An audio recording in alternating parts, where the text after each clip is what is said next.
Good afternoon, everyone. I think, as everyone knows, Senate Republicans are in the process of coming up with a solution to the Democrat blockade on nominees.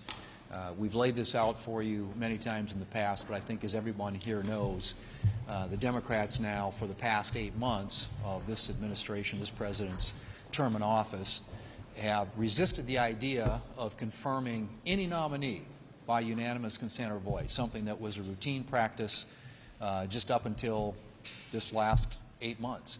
And so, as a consequence, President Trump, to a lot of his nominees, are sitting on the sidelines waiting to go to work.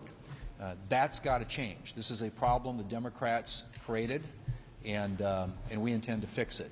And so we have started that process, I think, as you know, of getting a rules change in place that would enable us to process nominees in batches, which is something that, as I said, has been the routine practice around here for decades, up until this Democrat leader, Senator Schumer, and this Democrat minority decided that because of their Trump derangement syndrome, that they were going to force votes on sub-cabinet level people who in the past, as I said, had been confirmed by unanimous consent or voice vote. So all we're simply talking about doing is restoring that precedent, going back to the way that it's been done historically, and seeing that a lot of these sub-cabinet, lower-level executive branch nominees are able to get confirmed, so the president can have his team in place, implement the agenda that the American people elected him to implement. And so we intend to go about make that change. We think this is the time to do that. And obviously, we have seen no cooperation, zero cooperation from the Democrats with respect to trying to put together any kind of a deal that would make this unnecessary. It is a necessary change. We are moving forward with it. And but we also are going to give the Democrats an opportunity, which Senator Cornyn, who's been very engaged on this issue, is going to talk about, an opportunity this afternoon. He's going to put forward a unanimous consent request that would allow them to actually put in place something that in the past they've indicated support for, and that is moving these nominees in block or in batches. So I'm going to ask Senator Cornyn to come up and speak about that, and then Senator Barrasso is going to follow on with that. Senator Cornyn.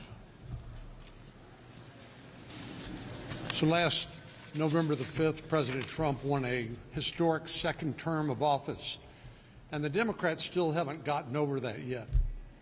And they have resisted each and every one of President Trump's nominees, forcing us to eat up invaluable floor time where we could actually be doing other things on a bipartisan basis to advance the interests of the American people. But the blockade ends today. We will no longer tolerate Democrats' efforts to blockade President Trump's nominees and his agenda. What they've been trying to do, basically, is deny the president the team that he needs in order to do the job he was elected to do last November the 5th. This afternoon, I will offer, for a unanimous consent, a bill that was authored by Amy Klobuchar, who was chairman of the Rules Committee in the Senate, that would provide a process to vote for a number of nominees in block or together, and give Democrats a chance to show once and for all what they are going to do. But I predict here and now that they will block that effort to a bipartisan solution to confirm nominees on a reasonable basis. And I would point out that these nominees are people who've basically had to put their whole life on hold, and all they want is nothing more than to serve their nation. And Democrats are blocking that entirely. So we're going to start the process with, as Senator Thune said, today, and by next Monday, I'm optimistic we're going to be able to confirm a large portion of the backlog of President Trump's nominees. So the blockade ends today. Well, Republicans are ready to take action to overcome this historic blockade by the Democrats of President Trump's nominees. The Democrats have done absolutely everything they can possibly do to prevent President Trump from getting his team in place and on the job. The Democrats have filibustered every single nominee that's come from President Trump to the floor of the United States Senate. Filibustered everyone that's gotten to the floor, and this is after every one of these nominees has gone through the committee process, has gone through FBI vetting, has been investigated, has answered questions in committees, and then has been voted successfully out of committees, many of these in bipartisan ways. So it is time now to return to the historic long-term traditions of the Senate of confirming people in groups. Senator Klobuchar and Senator King, when they introduced their resolution, their legislation in 2023, they did it at a time when 62% of Joe Biden's nominees had been confirmed by unanimous consent and by voice vote. At this point, 8 months into the Trump term, absolutely zero nominees have been confirmed by voice vote or unanimous consent. And as a result, it is time to return to the historic role of the Senate of advise and consent, and to do that, Senate Republicans are committed to changing the rules. Let me just make one final point about that. If you look at historically how this has worked, and we said this earlier, but every administration has been able to get their people in place. This administration, so far, only 12%. And as Senator Barrasso pointed out, the Democrats thought this was worth fixing back in 2023 at a time when 62% of the Biden administration nominees were being confirmed, 62% by unanimous consent or voice vote. Now, to put this in perspective, as you I think all know because you've all been here, this is the busiest Senate in the last 40 years in terms of hours in session, days in session, and votes cast. We've cast over 500 votes already. And to do what we have to do to catch up with the backlog by the end of this year, and that's just to get the backlog caught up. That doesn't include all the new nominees that are going to be coming through the pipeline.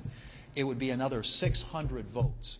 So we would have to cast more votes over the next 3.5 months than we've already cast in the first 8, which is a record, a 40-year record that goes back to the 1980s. So this can't continue. This process is broken. This is a business model that does not work when it comes to running and operating a government, and that's why it's got to be fixed. And it can be fixed one of two ways. Behavioral change on the part of the Democrats, but they seem unwilling to do that. They have shown no evidence that they're willing to do that. And so the other option is to do what we're doing, that is to fix the rules. Questions? BLS came out with a new report today showing jobs number revised down 900,000 from March of 2024 to March of 2025. What does this mean for the economy? Is it weaker than people expect, and could it have implications for the midterm election? I think people are economic voters, always. And but I think by the time the midterm elections roll around, a lot of the effects of the one big beautiful bill that we passed, you're going to start seeing that. You're going to see increased capital investment. You're going to see new jobs created, better paying jobs, and I think you're going to see growth in the economy. So, yeah, I think these things, this is a moment in time, but we're looking at this in the context of what we passed in July and the effect it's going to have not only in this next year, but in years to come, because of the certainty we created by making most of those tax policies permanent. Mr. Leader, the House is on the verge of putting a discharge petition on the floor that would force the Department of Justice to release documents related to the Jeffrey Epstein controversy. The Senate really hasn't weighed in on this. If that bill ends up passing the House, will the Senate take it up and put it on the floor?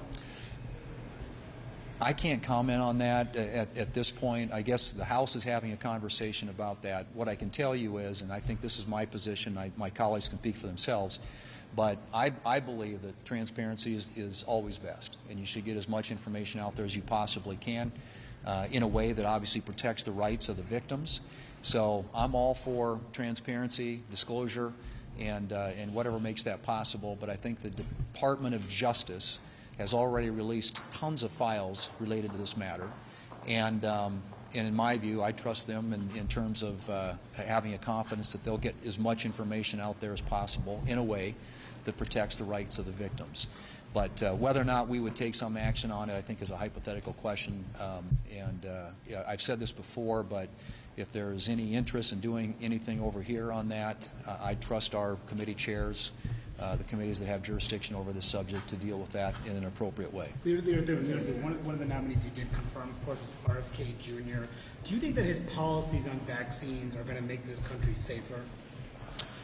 I think, again, he said at his confirmation hearing he's pro-vaccine, and I think that obviously he's going to get a chance, probably repeatedly, in front of different committees. And I think these two gentlemen were there last week, and Senator Langford was as well, and had an opportunity to ask him questions about that subject. And I think there will probably be more questions asked. But the question of vaccines is, as you know, particularly with relation to the COVID vaccines, is a question a lot of people have had serious concerns about, and I feel like, at least at this point, the administration is doing everything they can to restore confidence in the CDC and ensure that the information that people in this country are receiving is based on science.